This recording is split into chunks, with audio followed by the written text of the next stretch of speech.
तो स्वास्थ्य विभाग की कमान भी पूर्व मुख्यमंत्री नीतीश कुमार की बेटी निशांत कुमार के हाथों में है।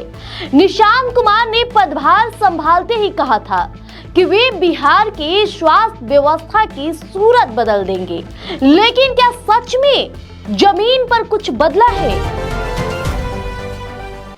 बिहार जहां सत्ता के गलियारे में चेहरे बदल रहे हैं, वादे बदल रहे हैं और अब तो स्वास्थ्य विभाग की कमान भी पूर्व मुख्यमंत्री नीतीश कुमार की बेटी निशांत कुमार के हाथों में है। निशांत कुमार ने पदभार संभालते ही कहा था कि वे बिहार की स्वास्थ्य व्यवस्था की सूरत बदल देंगे, लेकिन क्या सच में जमीन पर कुछ बदला है? आज हम आपको एक ऐसी तस्वीर दिखाएंगे जिसे देखकर शायद आपकी रूह कांप जाए। आप सोचने पर मजबूर हो जाएंगे कि क्या हम 21वीं सदी के भारत में जी रहे हैं। तो बिहार के मोतिहारी से एक जीती जागती बदहाली की तस्वीर आई है, जहां अस्पताल की आलीशान बिल्डिंग तो खड़ी है, करोड़ों की पाइपलाइन भी बिछी है, लेकिन मरीज बेड पर नहीं बल्कि अस्पताल के बाहर खड़ी एम्बुलेंस में अपना इलाज कराने को मजबूर है।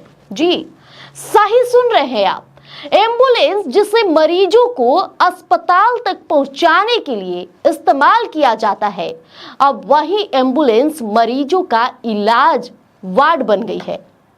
मामला मोतिहारी के पताही प्रखंड मुख्यालय स्थित सामुदायिक स्वास्थ्य केंद्र CSC का है। यहाँ के निवासी राम नरेश शाह को जब सांस लेने में तकलीफ हुई तो घर वाले उम्मीद लेकर अस्पताल भागे थे, लेकिन सिस्टम की निर्दयता देखिए। अस्पताल के वार्डों में ऑक्सीजन पाइपलाइन बिछी हुई है, स्टोर रूम में ऑक्सीजन सिलेंडर भरे पड़े हैं, लेकिन मरीज को बेड नहीं बल्कि उसे घंटों तक अस्पताल के बाहर इंतजार करवाते हैं। अस्पताल के वार्डों में ऑक्सीजन पाइपलाइन बिछी हुई है, स्टोर रूम में ऑक्सीजन सिलेंडर भरे पड़े हैं, लेकिन मरीज को बेड नहीं मिला, उसे घंटों तक अस्पताल परिसर में खड़ी एम्बुलेंस के भीतर ही ऑक्सीजन लगाकर रखा गया। सवाल, जब लाखों रुपए खर्च करके पाइपलाइन बिछाई गई तो वो काम क्यों नहीं कर रही है? जवाब मिलता है लापरवाही और भ्रष्टाचार। पाइपलाइन तो है, लेकिन उसे चालू करने वाला ना तो कंट्रोल पैनल है और ना ही रेगुलेटर। यह पाइपलाइन सिर्फ एक 100 पीस बनकर रह गई है।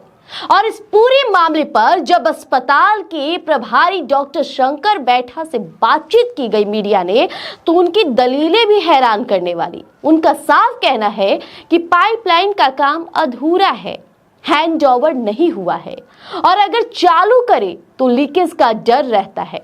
डॉक्टर साहब कहते हैं कि हमने रेफर कर दिया था, लेकिन मरीज जाने की स्थिति में नहीं था।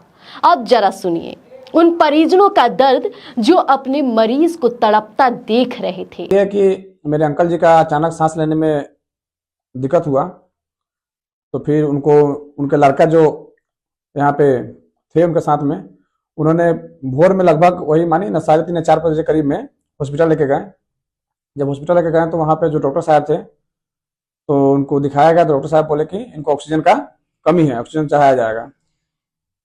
फिर ऑक्सीजन के लिए जब बोला गया तो डॉक्टर साहब बोला कि नहीं, मेरे पास ऑक्सीजन का कोई व्यवस्था नहीं है, ऑक्सीजन नहीं, हम नहीं चढ़ा पाएंगे। तो फिर उनके लड़का द्वारा पूछा गया कि सर हम लोग लेके इस रात में कहाँ जाएं और कहाँ भटके। तो फिर किसी तरह डॉक्टर साहब बोले कि ठीक है, तो एम्बुलेंस में मेरे लगा हुआ ऑक्सीजन, एम्बुलेंस में हम ऑक्सीजन लगा देते हैं। उसी कैंपस के अंदर, हॉस्पिटल कैंपस के अंदर ही एम्बुलेंस जो लगा हुआ था, उस एम्बुलेंस को खुलवाया गया और उस एम्बुलेंस में ले जाकर उनको ऑक्सीजन का व्यवस्था किया गया। जो कि ऑक्सीजन देख रहे होंगे, वीडियो छोटा सा हम डाले हुए हैं, उसी एम्बुलेंस के द्वारा ऑक्सीजन लगाया गया है और लगभग 7 बजे तक उसी एम्बुलेंस में उनको रखा गया।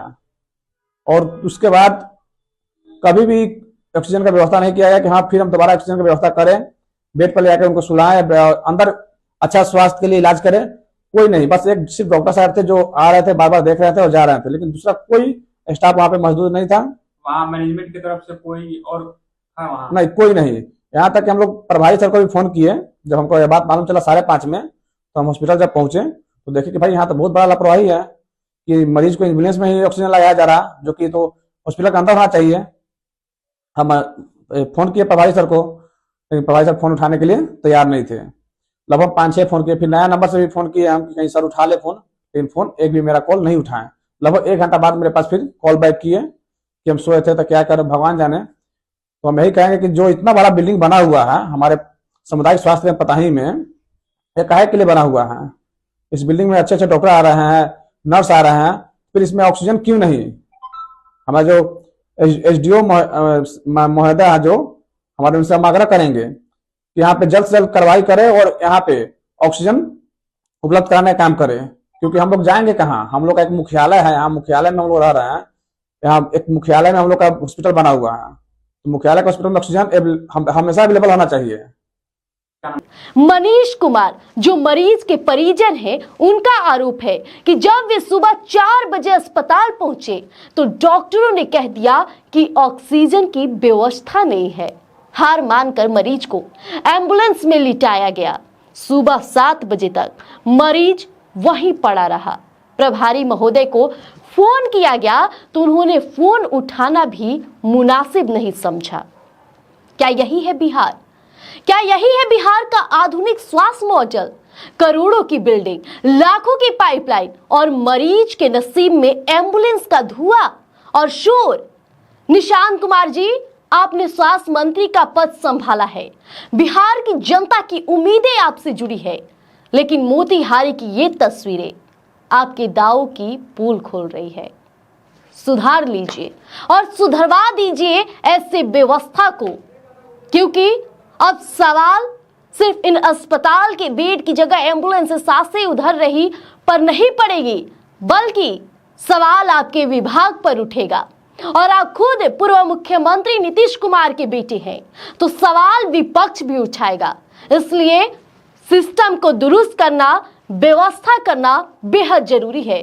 फिलहाल बने रहिएगा, देखना होगा कि इन अस्पतालों पर क्या गाज गिरती है। बने रहिएगा स्वराज पोस्ट पर। गोल, जहां 28 वर्षों के सफर में 18,000 से भी अधिक छात्रों ने डॉक्टर एवं इंजीनियर बनकर सफलता की ऊंची उड़ान भरे है, जहां साधारण छात्र भी बिहार एवं झारखंड टॉपर बनकर बड़ा इतिहास बना रहे हैं।